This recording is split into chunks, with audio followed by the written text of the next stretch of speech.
I'm Miles Taylor. I served as the Chief of Staff of the Department of Homeland Security under the Donald Trump administration. I would go into the office, I would read my intelligence brief, and then it was my job to help the Department of Homeland Security to keep our country safe.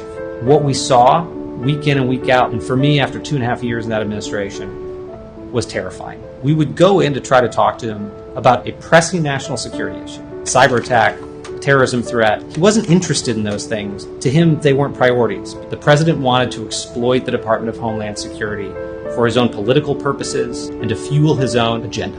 The California wildfires. On a phone call with the Federal Emergency Management Agency, he told FEMA to cut off the money and to no longer give individual assistance to California. He told us to stop giving money to people whose houses had burned down from a wildfire because he was so rageful that people in the state of California didn't support him and that politically it wasn't a base for him. The policies at the border, he wanted to restart zero tolerance and separate families. He said he wanted to go further and have a deliberate policy of ripping children away from their parents to show those parents that they shouldn't come to the border in the first place. A lot of the time, the things he wanted to do not only were impossible, but in many cases illegal.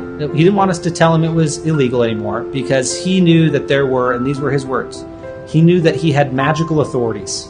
He was one of the most unfocused and undisciplined senior executives I've ever encountered. I came away completely convinced, based on firsthand experience, that the president was ill-equipped and wouldn't become equipped to do his job effectively, and what's worse, was actively doing damage to our security. People who are still serving in this administration have said to me, just wait until the second term. It'll be no holds barred.